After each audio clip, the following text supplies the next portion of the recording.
Bullshit. Pretend for a moment we've entered a parallel universe, free of bullshit and full of bold solutions. That's what the No BS show's all about. I'm your host, Dave Mastovich. Let's cut the bullshit. As I channel surfed the other night, I came across the Tom Cruise movie Cocktail.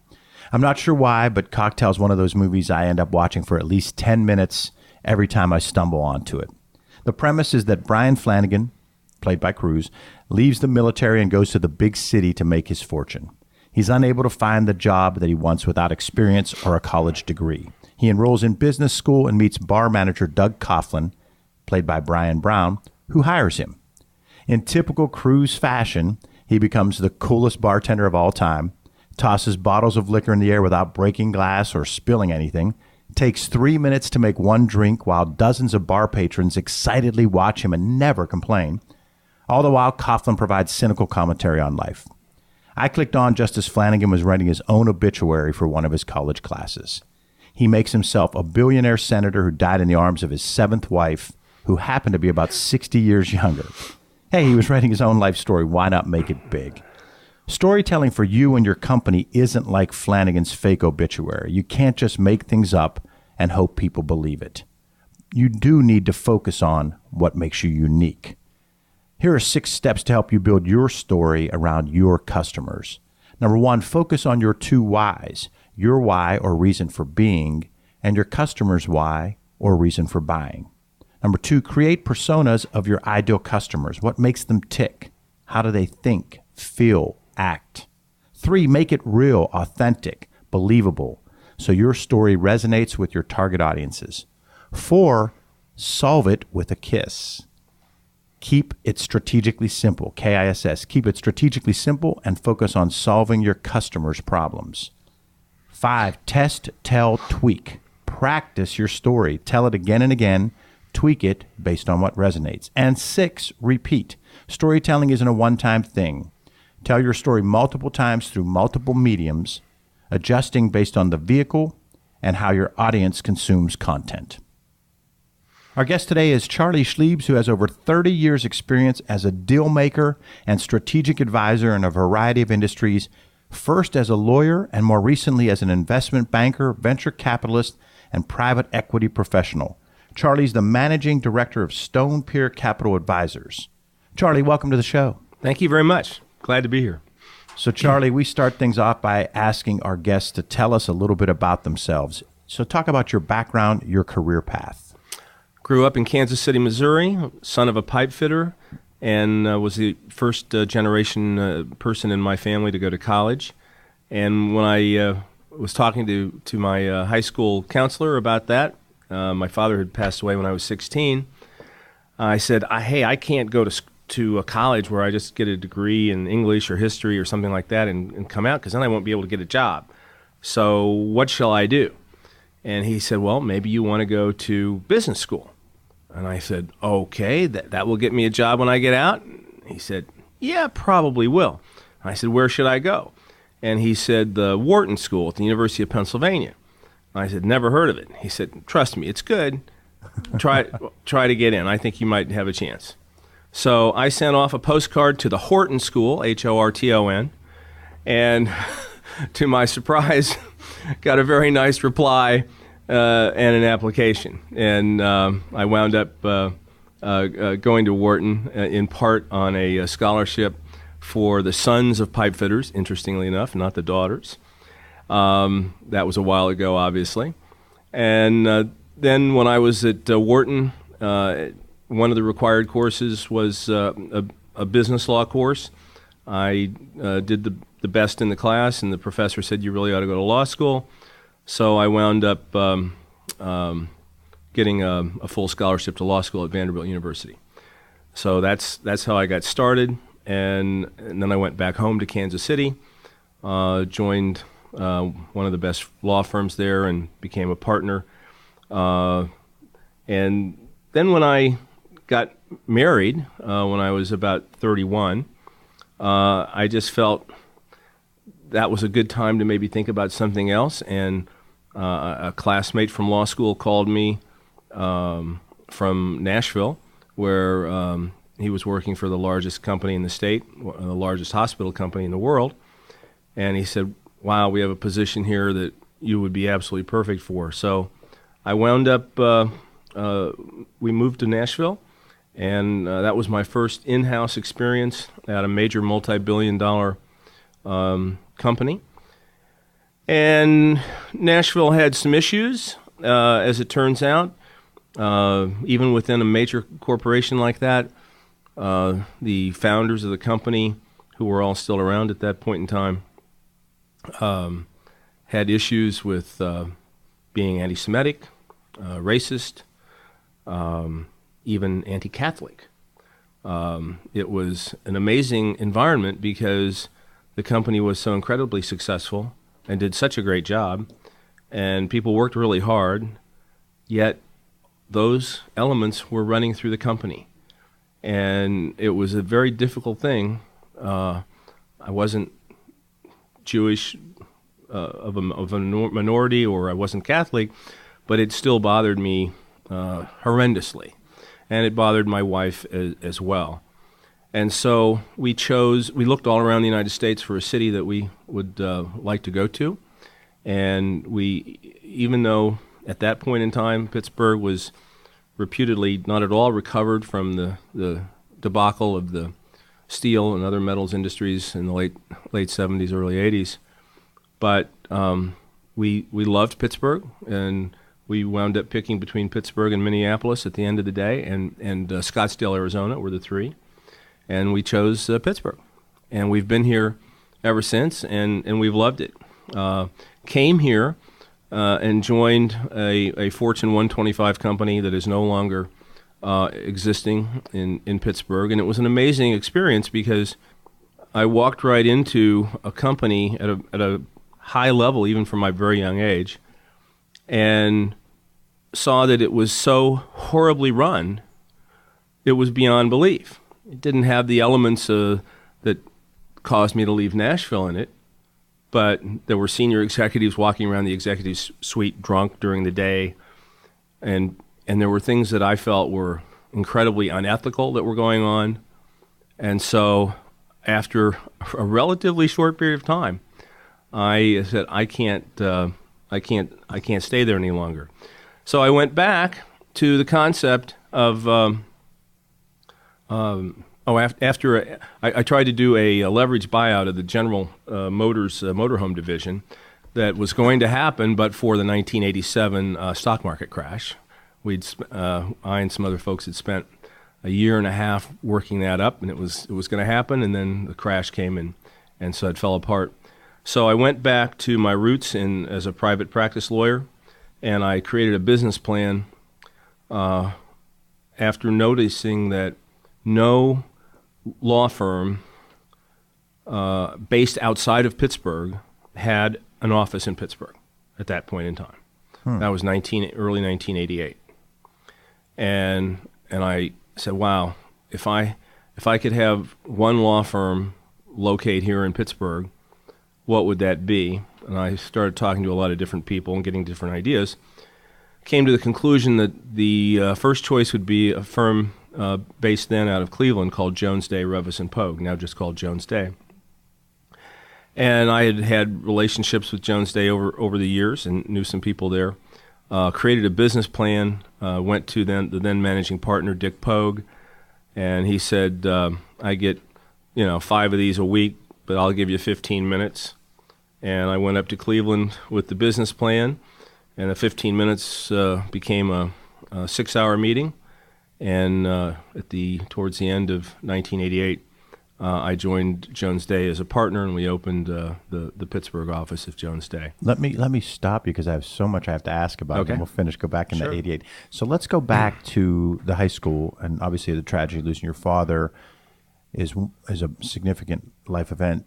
You're applying and you didn't really even know what Wharton was. Never heard of it. So now you go to this fantastic school. So first of all, your academic credentials and ability had to be pretty significant to get accepted there. And so when you walk in there as a teenager, not really knowing much about it, tell us a little bit about that how do you acclimate yourself, the confidence, and seeing you're in with the best of the best. What were your thoughts as a teenager? Well, so I went up there at 17 years old, and I had never been further away from Kansas City, Missouri than Jefferson City, Missouri, which is the state capital, where I went on the 7th grade trip. And so this was I couldn't afford to go and visit schools like, young folks that we all know today get a chance to typically do. And so I dropped in there into my mother wouldn't let me fly, so I had to take a train. Okay, so I took the train. I had to take the train to Chicago, switch trains, and take the Broadway Limited, I think it was, to Philadelphia, and got off at the Penn campus and found that my dorm room was two levels below ground, 2 levels below the entrance ground level. Okay, and I sat in my dorm room and I cried for a little bit. I said, "What have I gotten myself into?"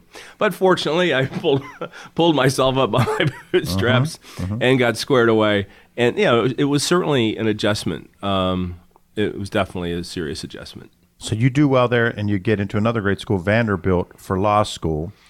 And talk about that from a competitive standpoint, coming in with, again, you're kind of in the best of the best. I was ready for the competition by that time, and had done well at Wharton, and so that was more or less standard at that point. And then originally wanted to go home and to Kansas City, and I did that.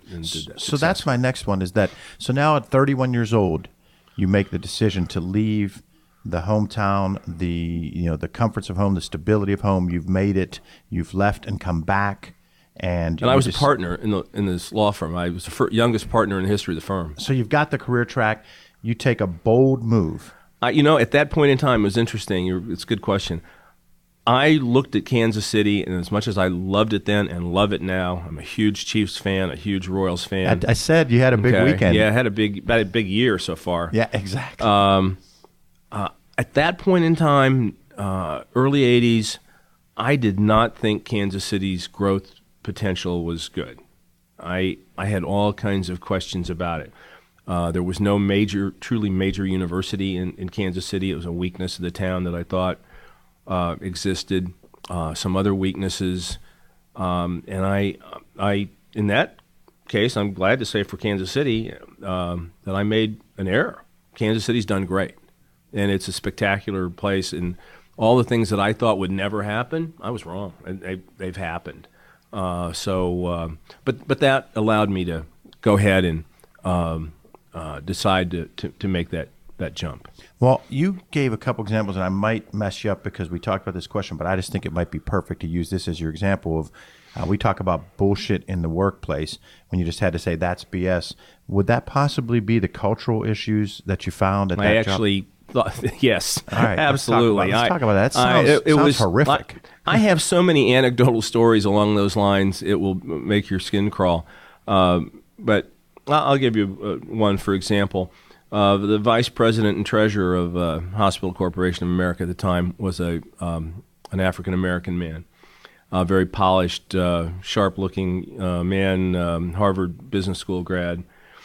And I worked with the finance people in the company all the time on the things that I was doing, but I never worked with the treasurer.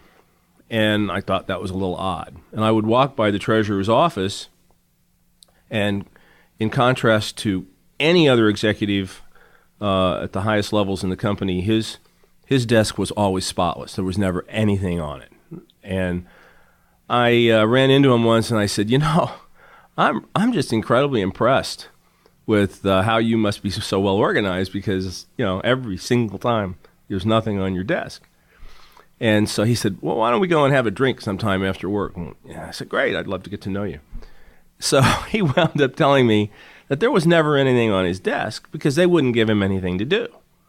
That he was literally hired to be a front piece for showing that the company was open and not particularly racist and that sort of thing. And so this African-American man was constantly being a spokesperson out for the company. But he said, that's all I do. He said, they pay me really well. I have a lot of stock options. I'm pretty much locked in. I'd be crazy to leave, but it's really difficult to live with sometimes. And, and so that took me down a road that was bullshit, of course, as far as I was concerned. And then another time, when you say sometimes you wind up being involved in bullshit.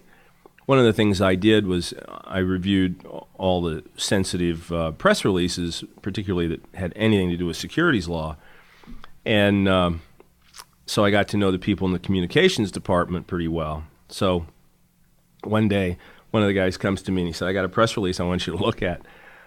And he said, it's about an award for one of the founders. And I said, well, why would I need to see that? And he said, well, take a look at it. And so one of the founders of the company was getting a National B'nai B'rith Award, which is a Jewish kind of a thing. And he looked at me and he said, so-and-so hates Jews. I said, yeah, I'm aware of that. He said, how do I put this press release out ethically? I said, wow. I said, that is a difficult question. And so I marked it up and made some suggestions, but, in that situation, what are you going to do? Say, by the way, I'm an anti-Semite? What are you going to do? You can't really do that. So I participated in bullshit, and I didn't like that. And it was experiences like that, frankly, that made me more and more entrepreneurial in the sense that I wanted to put myself in a position where I didn't have to do things that I didn't want to do. And that's one of the things I'm in today as a boutique investment banker. If my business partner and I don't like something about the company that we have an opportunity to work for, which happens not infrequently, we just move on and we don't take the business. And when you're in a major corporation, or even if you're in a major law firm, you don't really have that flexibility. When I wound up starting the Jones Day office here, I wound up being head of the life science practice worldwide for Jones Day. And so I was representing major multinational life science companies. If you didn't like something that they weren't doing, you didn't just quit the law firm or tell a multi-million-dollar a year client to go away. And I'm not talking about things that were criminally illegal or that sort of thing, but things that you just didn't think were the way to run a business, the right way, that sort of thing. We're talking with Charlie Schliebs, the managing director of Stone Pier Capital Advisors. It's the No BS show, and I'm your host, Dave Mastovich. Really interesting to hear Charlie's background and career path, your journey. You chose Pittsburgh in the late 70s, early 80s, and you mentioned you had to choose between Pittsburgh, Minneapolis, and Scottsdale. So Pittsburgh clearly beats Scottsdale on the weather. So tell us about that decision there. Well, there's a lot going for Scottsdale and Phoenix in that area, and I have a lot of friends out there. But the snakes go to sleep in the wintertime, and then they wake up in April. Okay. And and I've had many friends who've found nice big snakes coiled up on their front doorstep in the summertime, or sitting next to the pool or swimming in the pool. So it's not all positives. So, and Pittsburgh is a lot better weather-wise than Minneapolis. Yes, as you saw this weekend. And the reason I mentioned he had a good weekend is being from Kansas City, he's a Chiefs fan. They won their playoff game. He's now a Pittsburgh transplant and loves the Steelers. They won their playoff game. And Minnesota and Green Bay were playing, and they put a bottle of water out on the field, and 12 minutes later it was frozen. Yeah, right. So, but that decision is exciting to me because back then it was a bold decision. I think today Pittsburgh's come so far that now it's a good battle in that. But when you made that decision, talk about the transition, because I often ask people that move to Pittsburgh, what's it like? Is there a culture shock initially with some of the... Well, I was so tired of people apologizing for Pittsburgh, because when I first got here, everybody was apologizing for Pittsburgh all the time and wondering why you came and this sort of thing. I'm like, God, this is a beautiful city, and it's got all these great attributes and the history and the culture and sports teams and beautiful topography and, great schools. What is, there's a lot here to work with. Yes. And so we're glad we stayed. I often talk about the Western Pennsylvania inferiority complex. I've had clients where I've had to say to them, why do you constantly do what you just said, apologize or not realize what you have? There was one client of ours that was in a rural community. They had 6 former chief residents of Children's Hospital as their pediatric group. And I wanted to say, that's fantastic. And you're constantly saying, woe is us, and I feel bad that we don't have this or that. You have all this stuff. But it's this Western Pennsylvania, almost we apologize for things. Right. I know. I fight against people that do that all the time. Mm-hmm. And then I like a lot of the stuff you're saying about how it kept coming back to your entrepreneurial drive, in that you wanted to be able to do what you believed in and what you felt comfortable with. And so you moved on to, you did this leverage buyout plan that took a good year and didn't happen. A year and a half. About that. Right, that was difficult. Had an opportunity to get involved with a group that was focusing on the former motorhome assets of General Motors. It was a great product. It's still today considered a cult motorhome. People restore them, and they're very valuable. They were built differently from any other motorhome then or now, and it was a shame it didn't happen, because shortly after that there was a huge boom in motorhomes that went for many, many years, and that would have been very successful. But the '87 stock crash destroyed the financing for that. One more thing on your career, because when we get into the next big idea and so forth, I want to save that for Stone Pier. So with Jones Day, huge, large, successful law firm, and you bring it to Pittsburgh. I like the point when he said, I get hundreds of these. I'll give you 10 minutes, 15 minutes, 5 minutes, whatever. Talk about that, because I always tell our audience, when you have that small crack of an opportunity, you have to pounce on it. So talk about that. You really do, and I prepared a lot for that. I came up with every single question that I could possibly come up with. Had friends of mine ask me questions, come up with questions, and then I prepared an answer for every single one of those questions. So it went really well, obviously, or wouldn't have eventually happened. And so preparation there was the key. So you brought Jones Day to Pittsburgh. What year was that, and how big is Jones Day here in Pittsburgh now? The office actually opened December 1st of 1988, and I think they have about 75 lawyers in the office.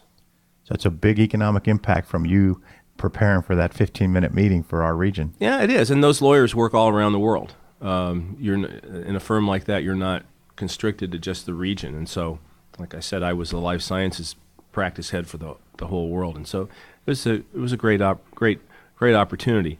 But I never really wanted to always be a lawyer my whole life. And I had that entrepreneurial piece, and I had the piece where I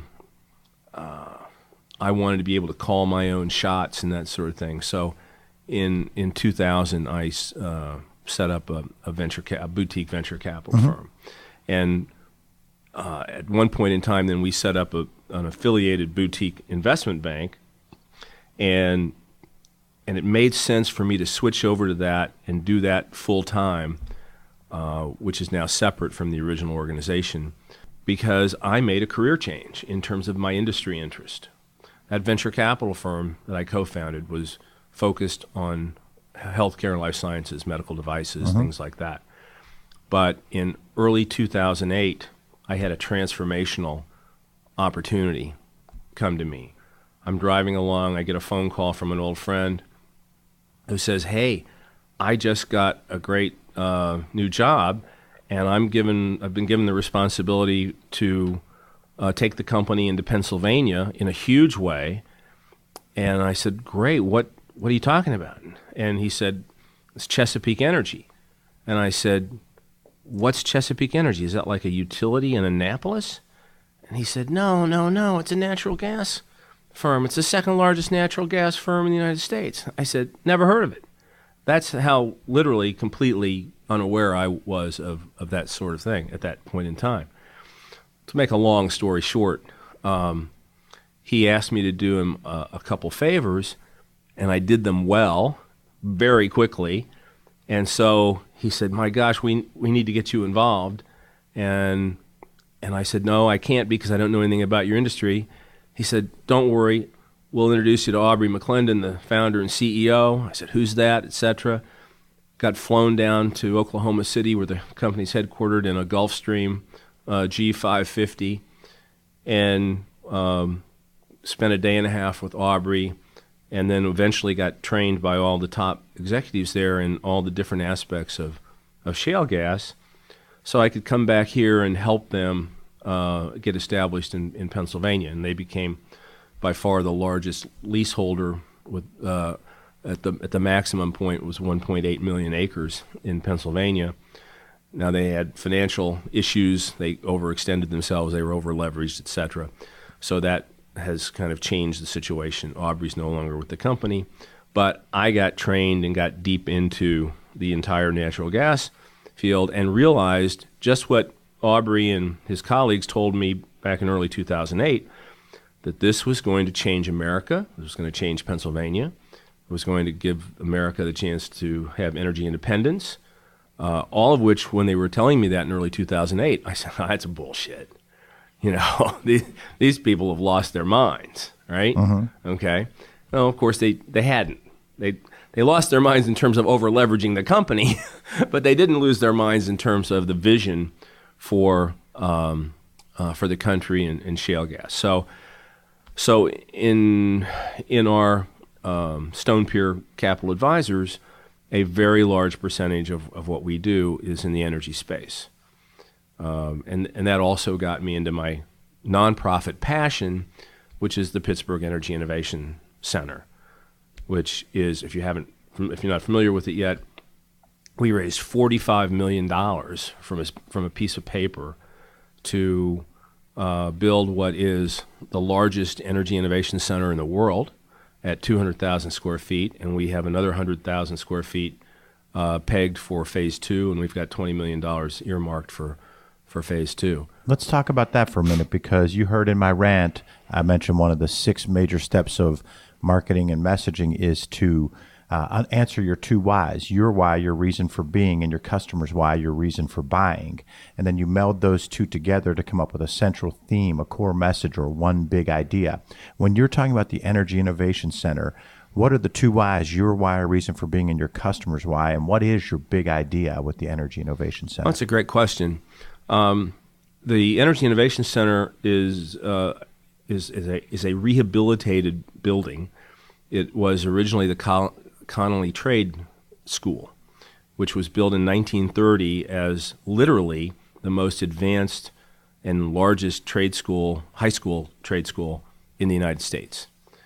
And somewhere along the line in the United States, probably like the 1960s, our country decided it was better to poorly educate kids in a lousy 4-year college so they could sell things at the JCPenney at the mall, as opposed to have a really well-paying job with a solid trade.